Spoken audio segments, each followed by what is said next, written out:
Hey friend, welcome back to the Leading Yourself podcast. I'm so glad that you're here with me today because we're talking about something that I know every single one of us has felt at one point, and that is time scarcity.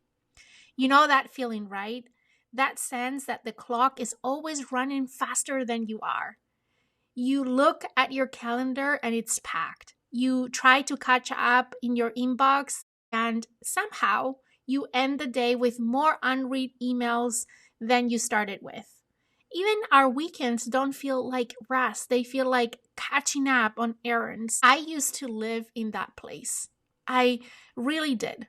I thought the answer was always to do more, wake up earlier, run faster, stack on my to-do list even tighter. I'd convince myself if I can just get through this week, if I can just cross off all of those things, then I'll finally breathe. Spoiler alert, that moment never came. Instead, I was just running on fumes, always feeling behind, and honestly, missing out on the joy of my own life. But here's what shifted everything for me. Realizing that time scarcity isn't always about how many hours we have. It's about how we experience those hours. It's a mindset. It's a relationship with time. And when that clicked for me, everything changed.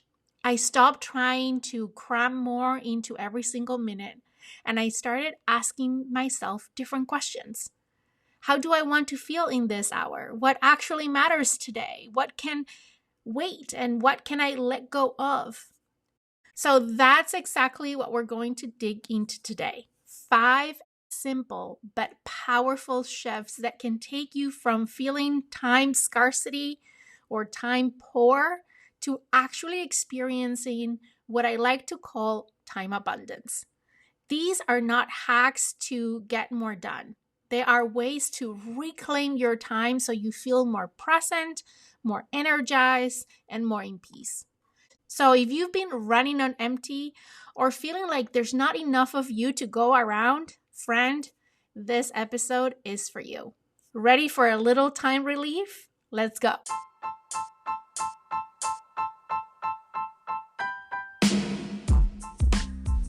Welcome to the Leading Yourself podcast. This is your host, Carolina de Arriba. I'm an HR professional, coach, wife, mom, and above all things, a goal-getter. In this podcast, we're going to be digging into all things leadership, professional and career development, habits, and relationships. This is a podcast for those who want to become the best version of themselves, those who have big dreams and are willing to embrace the journey and put in the work to achieve them. My goal is to share with you the tools, tips, and tricks to help you in your journey. So let's dig into today's episode. Okay, let's start with the biggest game changer, which is reframing how you talk about time. Here's what I mean. How many times have you caught yourself saying, or even just thinking, I don't have time? I used to say that all the time. I don't have time to work out. I don't have time to meal prep. I don't have time to just sit and read a book. And after a while, that phrase became my truth. But here's the problem. When we constantly tell ourselves we don't have time, we put ourselves in a place of powerlessness. Like time is the boss, impossible thing out of our control, and that's not true. Here's the reframe that changed everything for me. Instead of saying, I don't have time, I started practicing saying, I choose how I spend my time. Now, I'll be honest, this stunk a little bit at first because it forced me to own my choices. It meant that if I was scrolling Instagram for 30 minutes, but telling myself I don't have time for my goals, well, the truth was I was choosing Instagram over my goals. Ouch, right? But also so freeing. That shift gave me back my power. Because yes, life is demanding and sometimes some things are non-negotiables. Work deadlines, family needs, unexpected emergencies. But around those, we do make choices. And the way we frame those choices matters. Think of those little pockets of 5 minutes throughout the day. You know, the time when you're waiting in the school pickup line or sitting in the doctor's office or between Teams or Zoom calls. You can say, I don't have time to journal today, or you can say, I choose to use these 5 minutes to jot down one sentence in my journal instead of scrolling in my phone. Same 5 minutes, completely different result. And here's the cool thing. Those small self choices build momentum. They remind you that you're not just reacting to life, you're deciding how to live it. And that feels so much lighter, so much empowering. So here's a little challenge for you. The next time that you catch yourself saying, I don't have time, I want you to pause and reframe it. And instead say, I'm choosing not to spend my time on that right now. Notice how that feels, because suddenly you're back in the driver's seat of your day. Okay, number 2, let's talk about slowing down. Now, I know for some of you, just hearing me say slow down makes you twitch a little, right? Because we've been trained to believe that slowing down equals falling behind.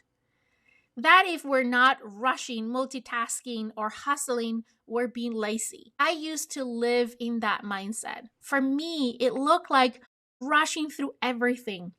My morning coffee, conversations with my kids, even the walk from one meeting room to the next. I wasn't really living those moments. I was just checking them off. But here's what I've learned. Slowing down doesn't mean you're doing less. It means you're actually experiencing more. Think about it. Time feels the most scarce when we're scattered. When our brains are in 5 places at once, juggling tabs, texts, tasks, and to-dos, that's when you feel the day just disappears. But the minute you give yourself permission to focus fully on one thing, time almost stretches again. You feel it. You notice it. Let me give you a simple example. A few weeks ago, I was drinking my coffee and automatically reaching for my phone. Emails, notifications, the usual. And then I caught myself. I thought, what if just sit here and actually drink this coffee? So I put the phone down and just noticed the warmth of the cup, the taste of the coffee, the quiet of the morning. And you know what? Those, 5 or 10 minutes felt like an entire pocket of peace. It set the tone for the whole day. So here's this reframe. Slowing down isn't wasting time. It's expanding it. It's being present with your work, your people, your moments. And that's what makes life feel full, not frantic.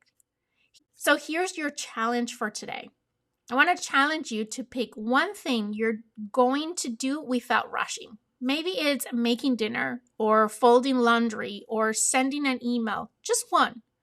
Do it without multitasking, without rushing to the next thing. Notice how it feels. Because when you slow down with intention, time starts to feel a little more abundant again. Okay, moving on to number 3. Let's flip this idea of time scarcity on its head for a minute. Have you ever noticed how time feels different depending on what you're doing? Think about those moments when time just melts away. Maybe it's a long, deep chat with a friend where you don't even realize that hours have passed, or sitting outside in a sunny afternoon with no phone, no agenda, just you and the breeze. Or maybe it's being in the zone with work that you love, where you look up and think, wow, that went fast, but I felt amazing.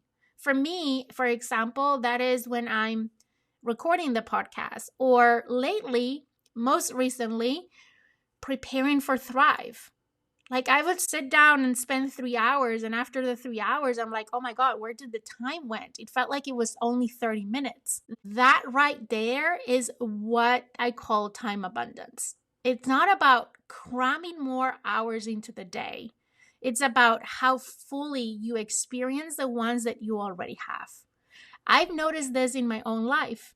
When we went on our family trip to Spain earlier this year, I felt time expanded. Even though the days weren't long, I was fully present, walking the streets of my hometown, laughing with my parents and my siblings, watching my kids play with their cousins. Those moments felt rich and deeper. It wasn't about the number of hours, it was about the quality inside of them. And here's the kicker: those time abundant moments aren't just reserved for vacation or special occasions, they happen in the everyday too. When I take a walk without headphones, or when I cook dinner without rushing, or when I choose to be fully engaged in a conversation instead of half listening while checking my phone. So here's your challenge this week. Start noticing your time abundance moments. Ask yourself, when do I feel like time stretches? It might surprise you. Maybe it's when you're journaling, or when you're laughing with your kids, or when you're absorbed in a creative project. And then here's the magic: invite more of those moments in, because when you recognize them, you can actually design your day to create more of that richness. Remember, life isn't short, it's just waiting to be felt. And the more that you choose to be present in those abundant moments, the less you'll feel like time is slipping through your fingers. Let's move on to number 4. You'll probably heard the phrase less is more 100 times. But when it comes to time, this is where it really matters. Here's the truth: not all tasks are created equal. And yet, most of us treat our to-do list like every single line carries the same weight. Answering that random email, same importance as preparing for a career-changing presentation. Emptying the dishwasher, somehow sitting next to updating our resume or planning our next quarter strategy. For years, I was guilty of this. I'd write these massive to-do lists, like 3 miles long, and then I'd measure my success by how many boxes I check. The problem? I was busy but not effective. By the end of the day, I was exhausted, but still haven't moved the needle on what actually mattered. Here was the shift. Now, every morning, I ask myself one simple question: what 3 things, if I do today, would truly matter? Not 12, not 20, just 3. These are my 3 non-negotiables. You've heard me talk about this a lot of times here on the podcast. Sometimes those 3 are work related: finish a proposal, coaching a team member. But sometimes is recording a podcast episode, or having an unrushed dinner with my family, or getting in my workout, or finally calling my best friend back. The point is, when I focus on those things, I go to bed feeling like I invested my energy and my time where it counts. And let me tell you, it's freeing. Because instead of running around trying to do it all, I know that I did the things that align with my values and my bigger vision. I worked on the things that really matter, my priorities. Here's the kicker: when you choose the things that matter most, you'll notice something wild. Time feels different. It doesn't feel scarce. It feels full, because you're not spreading yourself thin across 100 tiny things. You're leaning in deeply to the ones that actually matter. That's when time starts to feel abundant instead of scarce. So here's your challenge. Tomorrow morning, don't write a giant to-do list. Write just 3 non-negotiables, 3 things that if you do them today was a win. And then give yourself permission to let the rest be a bonus. Because at the end of the day, it's not about doing everything. It's about doing the things that make the difference. The biggest difference to your goals, to your values, and to the life that you want to create. Okay, number 5, let's get real for a second. If there's one area I've struggled the most in my life and career, it's saying no. I used to think that every yes made me a better leader, a better mom, a better friend. Someone asked me to join a project? Yes. Volunteer for something at school? Yes. Grab coffee even when my calendar was packed? Sure, why not? But here's the thing. I've learned the hard way. Every yes is also a no. A no to your priorities, a no to your rest, a no to the things that you claim matter most. For me, this showed up as burnout. I was overextended, stretched so thin, constantly exhausted, and yes, still feeling like I wasn't giving enough. Sounds familiar? Here's a reframe that helped me. Saying no isn't selfish, it's wise. And it's not about rejecting people, it's about protecting the version of you that shows up in the commitments that you say yes to. Think about it. If you say yes to everything, you're showing up tired, distracted, resentful. But if you guard your yeses, your energy, and your focus to when you do say yes, you're able to give it fully, joyfully, and without resentment. That's a gift. So let me share something I practice now. Before I say yes, I pause and I ask myself, do I actually have the capacity to do this? Does this align to my priorities right now? Am I saying yes out of guilt or because it's a wholehearted yes? If the answer in anything less than a clear yes, it's a no. And honestly, I still sometimes feel the tug of guilt, but I remind myself protecting my peace is not selfish, it's survival. And it's what allows me to be the mom, the leader, the friend, the wife that I actually want to be. So here's your experiment this week. Practice one intentional no, just one. Decline that meeting that doesn't need you, or say no to the event that drains you, or let that email sit until tomorrow. Notice how it feels. Notice what that no makes space for. Because here's the truth. When you release the guilt of saying no, you give yourself the freedom to live a yes that's deeper, truer, and way more aligned with who you're becoming. Okay, now let's bring this down from the big ideas to the daily little things you can actually do. Because mindset is powerful, but structure is what makes it stick. So these are the hacks that have helped me create more spaciousness in my day. And I promise they're simple. Number one, let's start with eliminating the noise. And by noise, I mean the stuff that clutters your calendar, your mind, and your energy without actually moving the needle. For me, this started with meetings.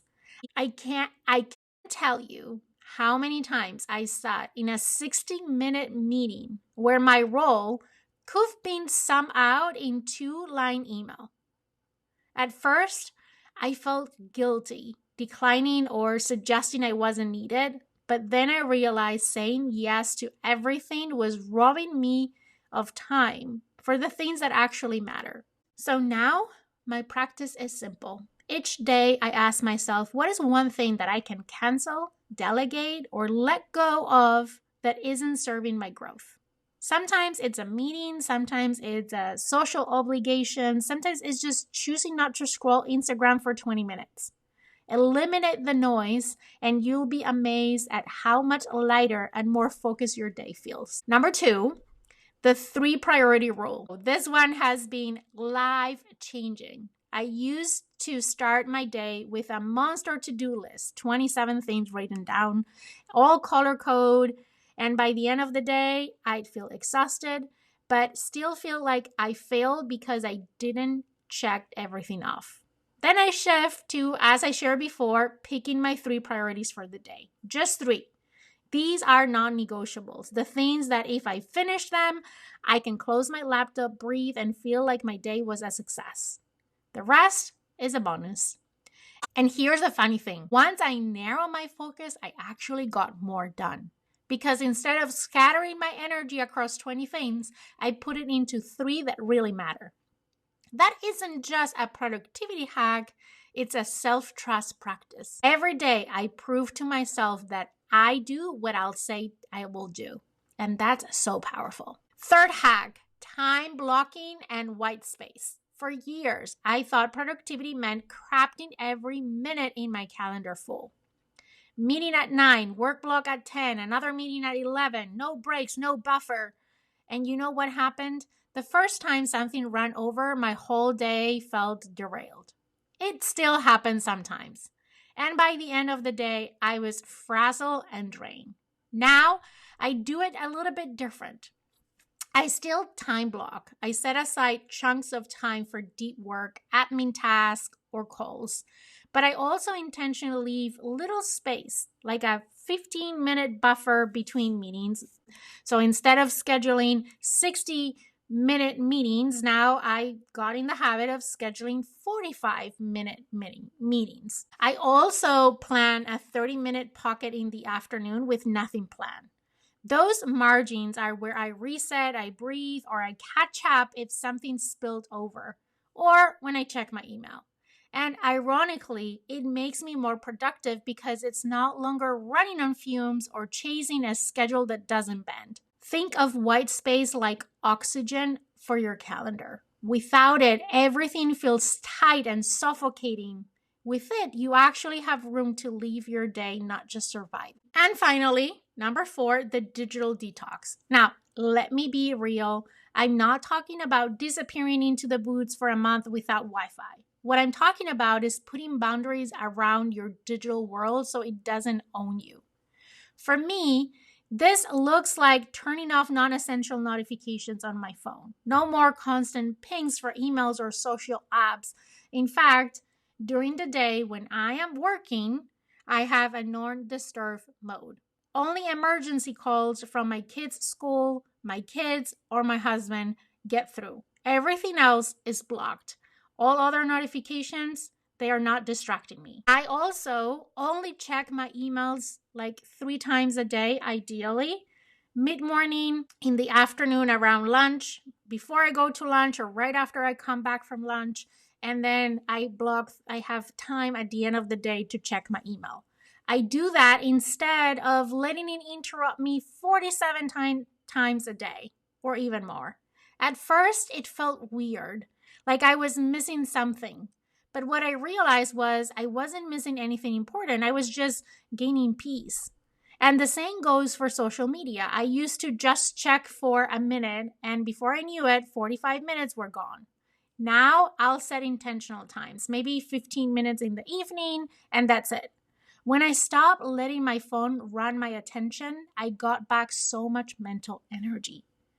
Here's the thing, your attention is your most valuable resource. Protect it like gold, because the truth is every time you let your phone dictate your focus, you're giving little chunks of your life away. A digital detox, even if it in small doses, can help you reclaim your own power. All right, my friend, that's your little roadmap for moving from time scarcity to time abundance. It's about shifting how you think, slowing down on purpose, curating your days with intention, and giving yourself permission every single day to breathe and choose. I'd love to know which one of these landed with you. Come find me on Instagram, drop me a DM, and tell me your favorite one. Or even better, which ones you're going to try next week. Because you don't just deserve more time, you deserve to feel your time. To really live instead of racing through it. Thanks for hanging out with me today. If this episode resonated, do me a favor and share it with a friend. And I'll see you here next time for another episode of the Leading Yourself podcast. Okay, my friend, that's all I've got for you today. But before you go, 2 quick reminders. Number 1, if we're not already friends on Instagram, let's get connected. You can find me as Leading Yourself Podcast. Number 2, make sure you're subscribed to the podcast so you never miss an episode. Thank you so much for joining me today. I am incredibly grateful that you're in this journey with me. I want to leave you with one last thought. I want to remind you that you're destined for more and that every step that you take brings you closer to becoming that best version of yourself. Embrace each day as a chance to learn, grow, and chase your dreams. The world needs you to shine brightly, so go out and show up fully and authentically. Take care, and I'll see you next time.